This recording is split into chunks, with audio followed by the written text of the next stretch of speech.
আসসালামু আলাইকুম সম্মানিত ভিউয়ার্স, আশা করি সবাই ভালো আছেন। ফাইজু ভাই কমেন্ট করেছেন, ধরুন একটা নষ্ট টিভি আসলো, প্রথমে কিভাবে চেক করব। খুব সুন্দর একটি প্রশ্ন করেছেন। আর আজকের ভিডিওটি খুব গুরুত্বপূর্ণ একটি ভিডিও। যারা নতুন এবং কিছুদিন ধরে কাজ করতেছেন তাদের জন্য খুব ইম্পর্টেন্ট হবে এই ভিডিওটি। আর যারা অলরেডি অনেক কাজ জানেন তারাও দেখতে পারেন, কারণ আমি কিভাবে কাজ করি স্টেপ বাই স্টেপ এই ভিডিওতে আমি সেটি আপনাদের মাঝে শেয়ার করব। আর দেখুন বন্ধুরা, এই টিভিটি একটা নষ্ট অবস্থায় আসলো, ভাইয়ের কমেন্ট অনুযায়ী আমি ভিডিওটি করতেছি। প্লাস আপনাদের অনেক কিছু শেখার আছে এই ভিডিওতে, কোথাও স্কিপ করে যাবেন না, কোথাও টানবেন না, তাহলে বুঝতে পারবেন না, ঠিক আছে? ইম্পর্টেন্ট কথাগুলো মিস্টেক হয়ে যাবে, এজন্য বলছি আপনাদের আজকের অনুরোধ করতেছি ভিডিওটি সম্পূর্ণ দেখুন। সবার প্রথমে সার্কিটটি ভালো করে খেয়াল করতে হবে কি কি নষ্ট আসলো। তো দেখুন, আমি সার্কিটটি খোলার পরে দেখলাম একটা ভার্টিক্যাল আইসি ফেটে গেছে, ফেটে দুই ভাগ হয়ে গেছে। বললাম যে ভার্টিক্যাল আইসিটি নষ্ট। তারপরে এখানে যে ক্যাপাসিটারগুলো আছে, ক্যাপাসিটার কয়টাও সব ফুলে গেছে। হ্যাঁ, সব ক্যাপাসিটারগুলো ফুলে আর দুই একটা বাস্ট হয়ে গেছে। দেখুন বন্ধুরা, এখানে ক্যাপাসিটারগুলো ফুলে গেছে আর এখানে ক্যাপাসিটার একটা বাস্ট হয়ে গেছে। তো এই টিভিটি মূলত কিভাবে আমি মেরামত করব, এটা সম্পূর্ণ প্রসেসটি আপনাদের দেখাবো। বন্ধুরা আবারও বলছি, কেউ স্কিপ করে দেখবেন না, অন্তত এই ভিডিওটি সম্পূর্ণ দেখুন। আপনাদের অনুরোধ করি না অন্য কোনো ভিডিওতে, এই ভিডিওতে অনুরোধ করতেছি, জাস্ট আপনারাই শিখবেন তাই। তো সবার প্রথমে 110 ভোল্ট লাইনটি আমি ওপেন করে দিলাম, রেজিস্টারটি যেটা ফ্লাইব্যাকের দিকে গেছে। আর এসি লাইনটি ইনপুট করলাম, ইনপুট করে সিরিজ লাইনে দিয়ে আমি সব টিভি চেক করি 200 ওয়াটের সিরিজ লাইন। তো এখানে এসি 250-এ সিলেক্ট করে দেখতেছি আমার মেন প্লাগে লাইন আসছে, কিন্তু এখানে যে একটা ফিউজ আছে এই ফিউজের পরে কোনো লাইন আসতেছে না। তো এমতো অবস্থায় আমি কি করব, এসি লাইনটি কটটি আবার খুলে দেব সিরিজ লাইন থেকে, দিয়ে এখানে একটা জাম্পার করে দিচ্ছি, তার মানে একটা ফিউজ লাগিয়ে দিলাম, ফিউজের কাজ করবে একটা তার লাগিয়ে দিলাম। তো এরপরে আমি যখন সিরিজ লাইনে টিভিটির কটটি দিলাম, দেখুন সাথে সাথে 200 ওয়াটের বাল্ব ফুল জ্বলতেছে, তার মানে কি আমাদের পাওয়ার সেকশন নষ্ট, এটা বুঝতে হবে। সিরিজটি ফুল জ্বলতেছে, কোনো ভোল্টেজ কমতেছে না। তো এখন এখানে কোনো ভোল্টেজ নেই, তারপরও এখানে 250 ভোল্টেজ সিলেক্ট করে দিয়ে ক্যাপাসিটারের এখানে আমি ভোল্টেজটি মেপে দেখলাম কোনো ভোল্টেজ নেই, কারণ সিরিজ বাতিটি ফুল জ্বললে এখানে ক্যাপাসিটারে কোনো ভোল্টেজ থাকে না। তারপরও জাস্ট আপনাদের শেখানোর জন্য কাজগুলা স্টেপ বাই স্টেপ সব কিছু দেখাবো।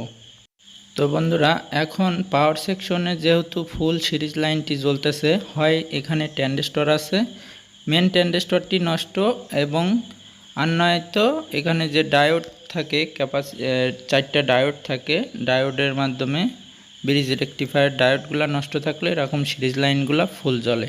তো সবার প্রথমে আমি 4টা ডায়োড চেঞ্জ করব না, আমি এখানে যে বড় ট্রানজিস্টরটি আছে ট্রানজিস্টরটি খুলে দেখব যে ট্রানজিস্টরটি নষ্ট কি না। তো এজন্য X1 বা কন্টিনিউটি মোডে রেখে আমি ট্রানজিস্টরটি মাপ দেব। তো বন্ধুরা দেখুন, এখানে একটা প্রান্তে ধরলাম, ধরার পরে দেখুন দুইটা প্রান্তে টাচ করলাম, তিনোটা লেগে বিপ সাউন্ড হচ্ছে এবং ফুল কাটা বাড়ি দিচ্ছে, তাহলে এই ট্রানজিস্টরটি আমাদের পুরো শর্ট হয়ে আছে, এটা বুঝতে হবে। তো এখন আমি একটা নতুন ট্রানজিস্টর নেব, নিয়ে দেখব। দেখুন বন্ধুরা, এটা হচ্ছে C4429 ট্রানজিস্টর। তো এখানে আমি D2498 ট্রানজিস্টরটি লাগাবো। তো এখানে দেখুন এক প্রান্তে টাচ করলাম, রিডিং হচ্ছে, আর মাঝখানে কালেক্টারে রেখে ইমিটার আর বেজে কানেক্ট করছি।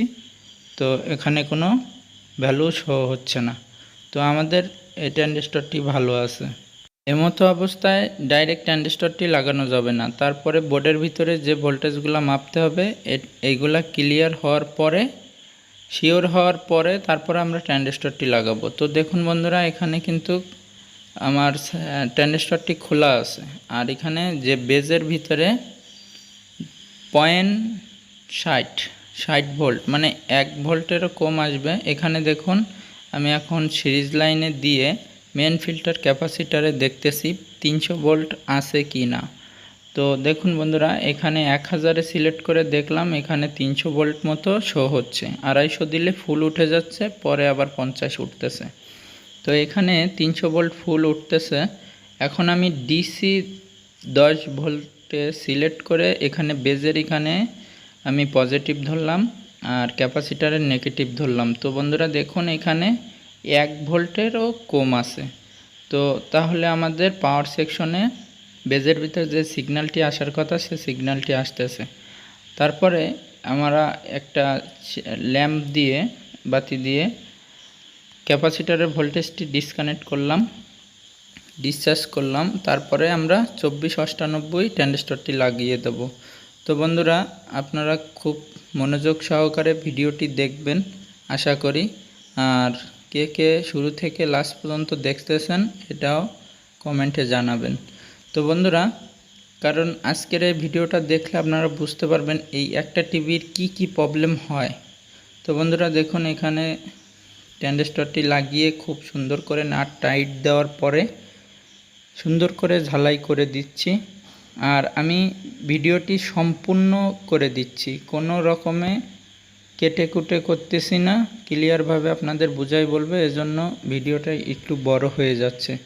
তো এখানে আমি কিন্তু পাওয়ার অন করি নাই, যে পাওয়ার চালু আছে কিনা আপনাদের A to Z দেখাবো। তো পাওয়ার অন করার আগে আমি ভার্টিক্যাল আইসিটি খুলে নেব, কারণ এই জিনিসটা ফেটে গেছে। এখন এই ভার্টিক্যাল আইসিটি এখানে আর লাগিয়ে রাখার কোনো দরকার নেই। তো বন্ধুরা দেখুন, আমি আইসিটি খুলে নিলাম। ঠিক আছে, আইসিটি কিন্তু ফেটে গেছে, সার্কিটটি কিন্তু ফ্রেশ দেখা যাচ্ছে, নতুন সার্কিট, তারপরও এই প্রবলেমগুলো হয়েছে। তো দেখুন, আমি এখানে ভার্টিক্যাল আইসিটি লাগাবো, এই জন্য আমি পরিষ্কার করে নিলাম। তো ভার্টিক্যাল আইসিটি এখন লাগানো হয় নাই, তো ভোল্টেজগুলো অ্যাকুরেট করে তারপর আমি আইসিটি লাগাবো।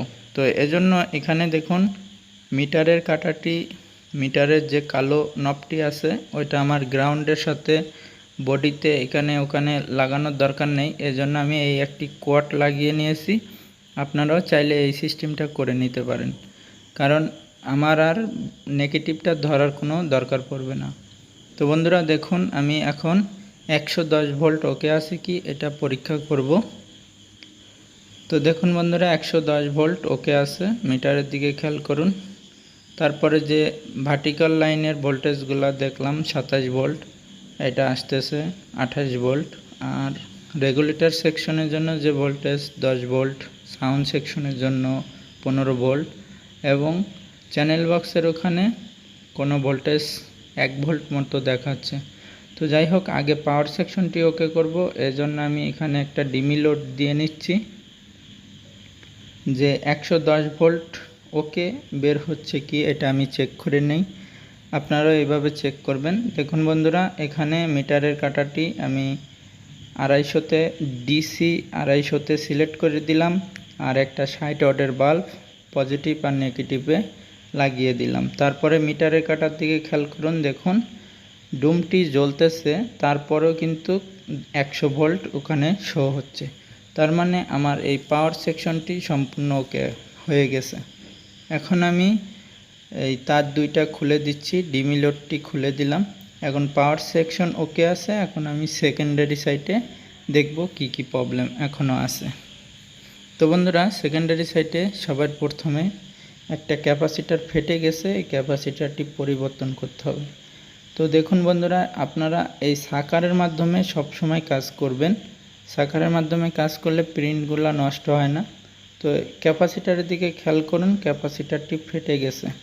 ক্যাপাসিটারের ভোল্টেজ হচ্ছে 25 ভোল্ট 470 ইউএফ। তো আমি এখানে ক্যাপাসিটার খুঁজতেছি, এখানে সেম ভ্যালু হলেই হবে। আর ক্যাপাসিটারের সাইজে বড় হোক ছোট হোক এটা কোনো বিষয় না। তো দেখুন বন্ধুরা, 25 ভোল্ট 470 ইউএফ ক্যাপাসিটারটি আমি লাগিয়ে দিতেছি। তো এখানে পজিটিভ আর নেগেটিভটা অবশ্যই খেয়াল করে লাগাবেন। প্রথম যে ঝালাইটি করলাম ওইটা পজিটিভ, আর পরে যে ঝালাইটি করেছি ওইটা নেগেটিভ। এগুলো অবশ্যই সার্কিটের ভিতরে আঁকানো থাকে, এগুলো দেখে আপনারা লাগিয়ে দেবেন। ভুল লাগালে ক্যাপাসিটার আবার নষ্ট হয়ে যাবে। তো দেখুন বন্ধুরা, এরপরে আরেকটি ক্যাপাসিটার চেঞ্জ করতেছি। এটা হচ্ছে ভার্টিক্যাল সেকশনে যে ক্যাপাসিটারটি আছে, এই ক্যাপাসিটারটিও ফুলে গিয়েছে। তো দেখুন বন্ধুরা, ক্যাপাসিটারের ভ্যালু হচ্ছে 35 ভোল্ট 470 ইউএফ। ক্যাপাসিটারটিও ফুলে গেছে। এখন আমি এখানে সাইজে বড় হলেও কোনো সমস্যা নেই। দেখুন সেম মানের 35 ভোল্ট 470 ইউএফ এই নতুন একটি ক্যাপাসিটর লাগিয়ে দিচ্ছি। তো অবশ্যই পজিটিভ আর নেগেটিভ খেয়াল করে লাগাবেন। আমি যে স্টেপ বাই স্টেপ কাজ করি, আপনারাও সেম এইভাবে কাজ করবেন। আশা করি কোথাও বাদবে না কাজে, আর খুব সুন্দরভাবে কাজ করতে পারবেন। যে টিভি আসুক না কেন, আপনারা শুধুমাত্র ফলো করবেন যে প্রথম থেকে কাজটা করার জন্য। যদি বন্ধ টিভি, ডেড টিভি আসে, মানে একেবারে নষ্ট টিভি, তাহলে আমি যেভাবে কাজগুলো করলাম এভাবে আপনারা কাজগুলো করবেন। তো বন্ধুরা, এখন দেখুন এখানে আরেকটি ক্যাপাসিটার নষ্ট হয়ে গেছে। এই ক্যাপাসিটারটি হচ্ছে রেগুলেটর সেকশনে যে ক্যাপাসিটারটি থাকে। এখানে দেখুন আমি ক্যাপাসিটারটি খুঁজতেছি, ওটা কত ভোল্টের ক্যাপাসিটার। তো বন্ধুরা দেখুন 16 ভোল্ট 470 ইউএফ। তো দেখুন আপনাদের দেখানোর জন্য আমি এডিটিংগুলো খুব সুন্দর করে করেছি, কারণ স্পষ্ট যাতে আপনারা দেখতে পান। তো এখানে যে 3টা ক্যাপাসিটার আমি নতুন লাগিয়ে দিলাম, এখন এটা আমি সোল্ডারিং করে নেব। তো অনেকে বলে বড় ভিডিও, লং ভিডিও হলে দেখে না, আবার অনেকেই বলে ভাই আপনার যত বড় ভিডিও হোক আমরা দেখব। তো আজকে দেখব যে কে কে লং ভিডিও দেখেছে, ফুল দেখেছে, সে কমেন্ট করবেন যে ভাই আপনার ফুল ভিডিওটা দেখেছি। মনোযোগ দিয়ে দেখবেন, তাহলে সব কিছু শিখতে পারবেন। তো এখানে ভোল্টেজগুলো কিন্তু আগেও ঠিক ছিল, কিন্তু ক্যাপাসিটারগুলো সব ফুলা ছিল। এই জন্য কিন্তু ক্যাপাসিটার কয়টা আমি চেঞ্জ করে দিয়েছি। 110 ভোল্ট, 27 ভোল্ট, 10 ভোল্ট, 14 ভোল্ট সব ঠিক আছে। তো এখন আমরা ভার্টিক্যাল আইসিটি লাগাবো, কারণ ভোল্টেজ অ্যাকুরেট করার পরে আমরা আইসিটি লাগাবো, এর আগে আইসি লাগাবো না, ঠিক আছে? আর লাগালেও কোনো সমস্যা নেই, তারপর আমি লাগাইনি, চাইলে আপনারা আমার মতো করে কাজ করতে পারেন। তো ভোল্টেজগুলো অ্যাকুরেট আছে, তারপরে আমি আইসিটি দেখুন লাগিয়ে সুন্দর করে নাট টাইট দিয়ে নিয়েছি এবং সোল্ডারিং করতেছি। আমার মতো করে আপনারাও সোল্ডারিং করবেন, আর সন্নার মাধ্যমে দেখবেন প্রিন্ট একটার সাথে আরেকটা লেগে আছে কিনা, এটা একটু খেয়াল করবেন। যদি লেগে থাকে এটা সারিয়ে দেবেন। তো বন্ধুরা দেখুন এখানে 50 ভোল্টেজ সিলেক্ট করে আমরা ভার্টিক্যাল আইসি পর্যন্ত ভোল্টেজ দেখলাম কত আছে, 27 ভোল্ট। আর মেন আইসির ভিতরে আমরা 9 নাম্বার পিনে দেখব 5 ভোল্ট আছে কিনা। তো 9 নাম্বার পিনে 5 ভোল্ট আছে, আর চ্যানেল বক্সের এখানে 1 থেকে 2 ভোল্ট দেখাচ্ছে। তো বন্ধুরা, main processor ICT standby অবস্থায় আছে। দেখুন 64 নাম্বার পিনে আমি ভোল্টেজটি মাপ দিলাম, দেখুন 1.5 ভোল্ট মতো আসতেছে। তারপরে আমি কিবোর্ড লাইনে একটা টাচ করে দিয়ে মেন আইসিটি চালু করে দিলাম। তারপরে এখানে চ্যানেল বক্সের এখানে 5 ভোল্ট চলে আসছে। তো চ্যানেল বক্সের এখানে 5 ভোল্ট চলে আসা মানে সার্কিটটির মেন আইসি সব কিছু ওকে আছে। এখন আমি যে রেজিস্টরটি খুলে দিয়েছিলাম 110 ভোল্ট লাইনের রেজিস্টরটি, যেটা ফ্লাইব্যাগের দিকে যায়, দেখুন এটা খুলে সব সময় কাজ করবেন। তো এটা খুলে আমি কাজ করলাম, ভোল্টেজগুলো সব ওকে করার পরে আমি এটা সোল্ডারিং করে লাগিয়ে দিচ্ছি। 110 ভোল্ট লাইন ওকে করলাম। তো দেখুন বন্ধুরা, আমাদের 180 ভোল্টও ফ্লাইব্যাক চালু হয়ে গেছে। 180 ভোল্ট দেখলাম ঠিক আছে কি, ঠিক আছে। তারপরে এখানে চ্যানেল বক্সের এখানেও 5 ভোল্ট চলে আসছে। তো আমাদের দেখুন টিভির মহাজন খুব খুশি মন দেখা যাচ্ছে, টিভিটি চালু হয়ে গেছে। ইউটিউব চ্যানেল আছে, ইউটিউবে ছাড়লে এটি আবার সবাই দেখে। আমি এই টিভিটা কেমনে রিপেয়ার করলাম, আমি এটি সব ডিটেলসে হিগাই। যদি বিশ্বাস না হয় নুরনবি ইলেকট্রনিক্স লেখা মানুষকে মোবাইল দিয়ে সার্চ করবেন, করলে আনের টিভির কী কী ফাল্টাইছে এটি সব কথা কম কয়া সাইডা তুমি দেখবেন। আপনারাই দেখতে পারবেন যে এই টিভিটা কেমনে সারাই করছি। এছাড়া এই কটা পার্টস আর এই একটা মেন আইসি, এই কটা পার্টস পাল্টায় জিনিসটা ওকে করছি। এখন টিভি চালু, এবার ডিশ লাইন লাগাম। এটি সব সুন্দর করে কথা কয়ে আমি নেটও সারি, আমার চ্যানেল আছে ওটাতে আমি। বন্ধুরা, টিভি রিপেয়ার করার সময় কাস্টমারের সাথে জাস্ট একটু কথা বলতেছিলাম, কিছু মনে করবেন না। তো দেখুন সিরিজ লাইনে দিলাম, হালকা সিরিজ লাইনটি চলতেছে। উনি প্রত্যেকটা পার্টস একটা একটা করে চেঞ্জ করেছি, এখানে সামনে ছিল, দাঁড়িয়ে ছিল, কাজগুলা দেখতেছিল। তো বন্ধুরা, টিভিটি চালু হয়ে গেল এবং একটা প্রবলেম ফেস করলাম, এখানে টিভিতে সাউন্ড আসতেছে না। তো এখানে 50-60-এ চলে গেছি, কোনো সাউন্ড আসতেছে না। তো এভাবে স্টেপ বাই স্টেপ কাজ করলে যে কোনো প্রবলেম মেরামত করা সম্ভব হবে। তো বন্ধুরা, আপনারা দেখুন এখন সাউন্ড সেকশনের যে সাউন্ড আইসিটি প্রচুর হিট হয়ে যাচ্ছে। এখন আমি কি করব, আইসিটি ভালো কি এখানে আমি চেক করার জন্য, জাস্ট আপনাদের শেখানোর জন্য। আমি জানি এটার আইসি নষ্ট হয়ে গেছে, তো জাস্ট আপনাদের শেখানোর জন্য আমি একটা সার্কিট লাগিয়ে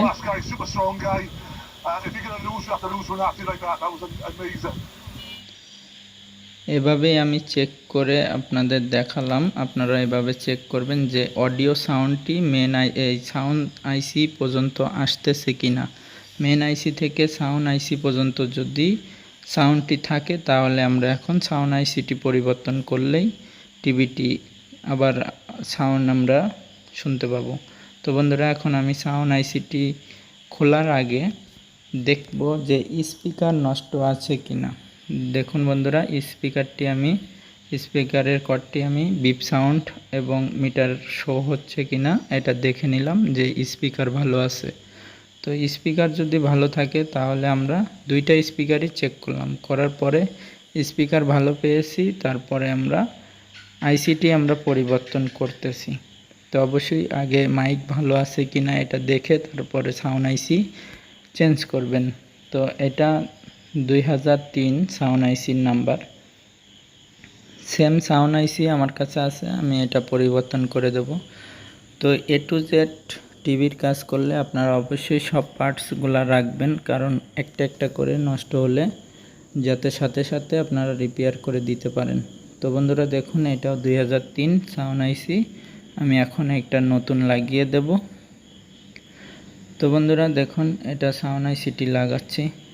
আর আমার চ্যানেলে অনেক ভিডিও দেওয়া আছে, জাস্ট আপনারা দেখবেন আর শিখে নেবেন, মনোযোগ সহকারে দেখবেন আর শিখে নেবেন। তো বন্ধুরা, সাউন্ড আইসিটি লাগানোর পরে কি স্পিকারের লাইন সব লাগিয়ে দিলাম, দেখুন সাউন্ড আসতেছে।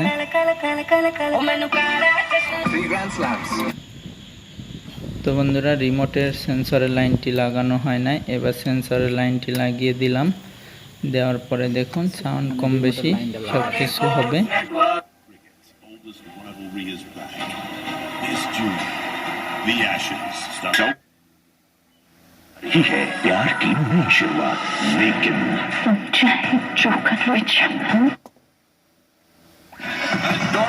তো বন্ধুরা, ভিডিওটি যদি ভালো লাগে থাকে আপনাদের কাছে অবশ্যই কমেন্টে জানাবেন, আর সবাই আমার চ্যানেলটি সাবস্ক্রাইব করবেন।